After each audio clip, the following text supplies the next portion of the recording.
وزارت نفتم. 32 سال سابقه دارم.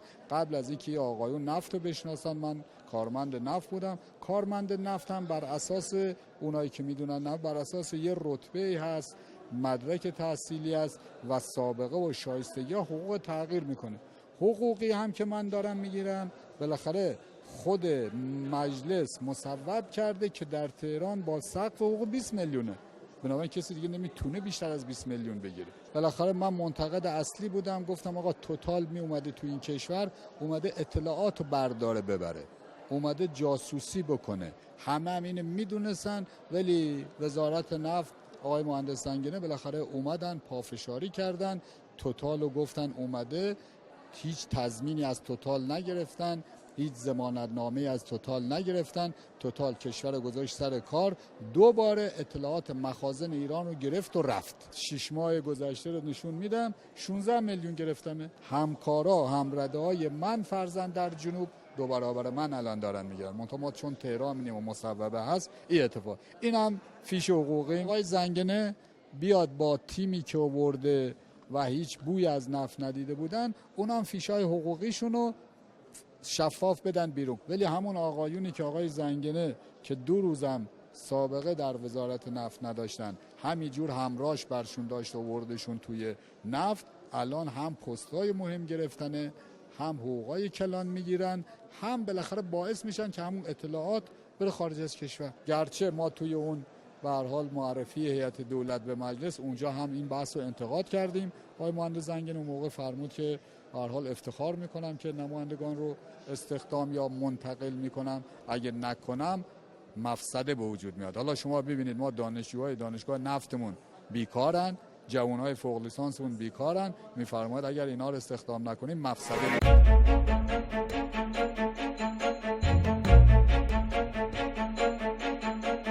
گویا پدر هدایت الله خادمی ثروت زیادی برای او به یادگار گذاشته. او برای نماینده شدن 400 میلیون تومان هزینه کرد. منبع این پول هم به گفته او املاک پدریش بوده. بهتر است بدانید که جمعیت ایزه 250,000 نفر و جمعیت باغملک کمتر از 10,000 نفر است.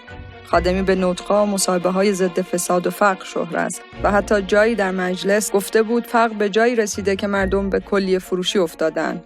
شهرستان‌های مظلوم ایزه و باغملک هیچ فریادرسی ظرف 40 سال گذشته نداشتن را با فقر و بیکاری و ناامیدی و دیگر مشکلاتش رها کردیم. از فقر و بیچارگی نمی‌دانند چه کنند. برای هزینه زندگیشان رو به فروش اعضای بدن از جمله کلیه درآوردند. کشور را گرفتار فساد و رشوه و اختلاس شده است. چرا در کشورهای اروپایی، ژاپن، کره جنوبی، چین فساد را کنترل کردند ولی ما نمیتوانیم. حالا اسنادی که وزارت نفت رو کرده نشان میدهد خادمی سالها در برج میزیسته و حقوق نجومی میگرفته. این روزها بحث بر سر ماجرای فیش حقوقی و میزان دریافتی خادمی بالا گرفته، در حالی که او پیشتر به ایلنا گفته بود کارمند وزارت نفت است و پولی نمیگیرد، اما وزارت نفت در اطلاعیه‌ای اعلام کرده که رقم دریافتی ناخالص خادمی بالغ بر 27 میلیون تومان در ماه بوده.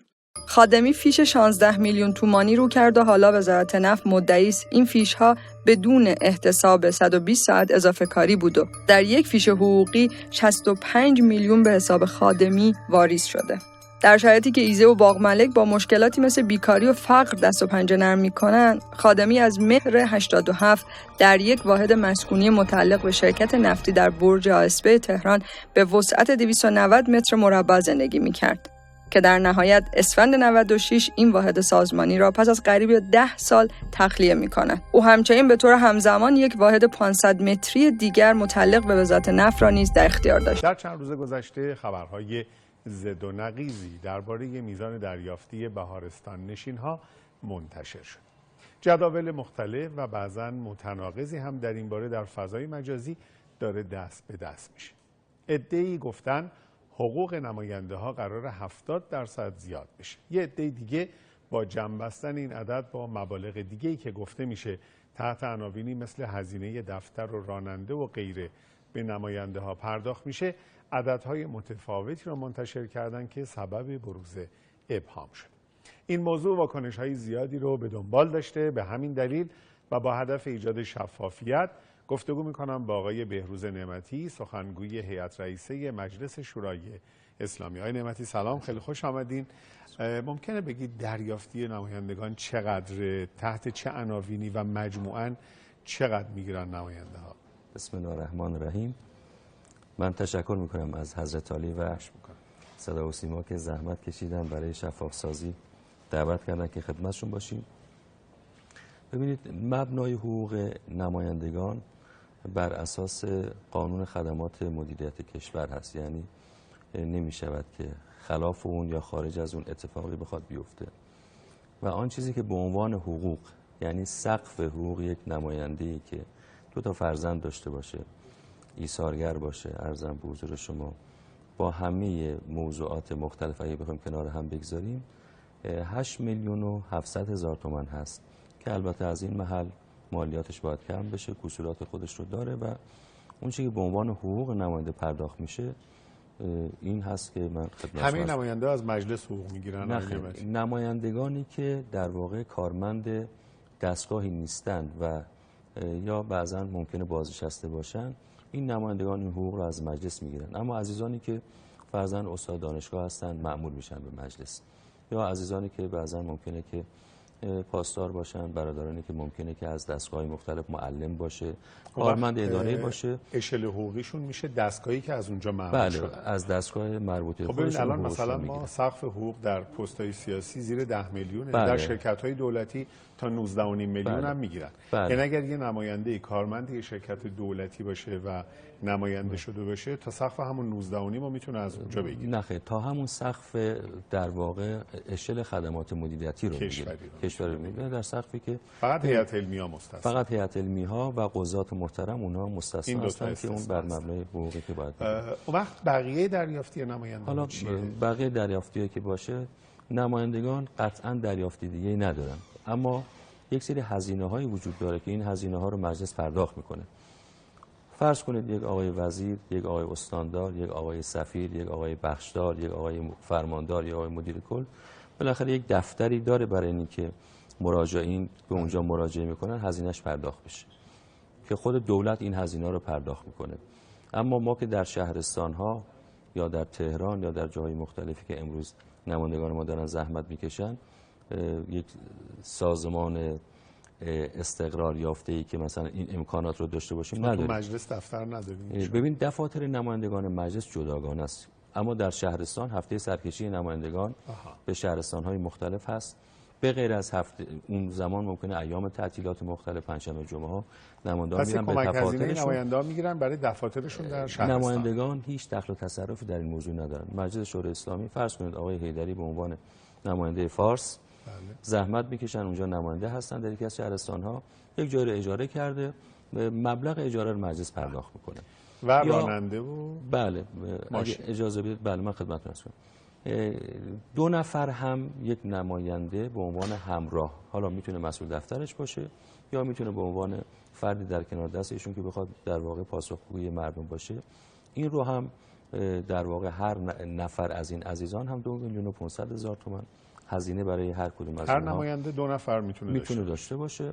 ضمن اینی که بر اساس قانون 5 نفر هم میتوانند از دستگاه‌های دیگه مأمور بکنه، اما هیچ هزینه‌ای در قبال این پرداخت نمیشه، بلکه اون دستگاه مربوطه خودش انجام میده. و این هم اینجا من عرض کنم که تقریبا شاید کمتر نماینده‌ای باشه که بتونه این عزیزان رو جذب کنه، به دلیل اینکه دستگاه‌های مختلف نیازمندی‌های خاص خودشونو دارن و متاسفانه نشد از این امکان. هزینه‌های سفر چی؟ در طول 1 ماه به هر نماینده‌ای که به حوزه انتخابیش بره، ممکنه یک نماینده بخواد به شهرستان دیگه بره، اون پرداخت نخواهد شد. 3 بلیت هواپیما ارزم به حضور شما پرداخت خواهد شد و هیچ هزینه دیگه پرداخت نمیشه. زمینی که شما میدونید که بر اساس ماده 71 همین قانون در واقع اون افرادی که شامل این قانون میشن میتونن هم اضافه کار بگیرن هم مأموریت، که هیچ نماینده‌ای هم تا امروزی که ما در خدمت شما هستیم در طول این 10 دوره از این حق مأموریت و از حق اضافه کاری در هیچ شرایطی استفاده نکرده. و حضرت عالی دیگه استاد محشد میدونید که نمایندگان معمولا از 6 صبح گرفتار کارن تا بعد پاسی از شب. این 70% که امسال قرار اضافه بشه بر چه مبناییه؟ اصلا آقای حیدری عزیز این موضوع از بیخ و بن منتفی است، به دلیلی که ما بر اساس قانون تمام اتفاقاتی که میفته بر اساس قانون خدمات مدیریت کشوری انجام میشه. هیچ نماینده‌ای نمیتواند خلاف این باشه و مجلس هم تافته جدا بافته نیست که بخواد در واقع برای خودش مثلا بخواد یک حقوقی رو نصب کنه. من اون چیزی که واقعیت مطلب بود، مطمئنم باشید آقای حیدری عزیز، بعضا حتی نمایندگان، من مطمئنم بالاخره ما دو دور است که الان در خدمت حضرت عالی و مردم بزرگوار هستیم، حتما از اون حقوق خودشون هم بعضا تو هزینه‌های مختلف میگذرن. یارانه میگیرن نماینده ها یا نمیگیرن؟ من نمیگیرم آقای حیدری. بقیه نماینده ها من بعید میدونم که نماینده های محترم یارانه بخوان بگیرن. درسته. ببینید اگر در راستای ایفای وظایف نمایندگی نمایندگان محترم هزینه‌ای بشه، من فکر می‌کنم مردم نسبت به اون حساسیتی داشته باشن، چون خودشون دارن خدمات میگیرن. ما چاره‌ای نداریم آقای دکتر حیدری. ببینید بالاخره یک نماینده به اندازه یک بخشدار، نه بیشتر، یه اتاق بهش بدیم، یه ماشین در اختیارش باشه، یک دو تا کارمند در اختیارش باشه، نه بیشتر. ما بارها هم عرض کردیم، بنده خودم هیئت رئیسه هستم، بله.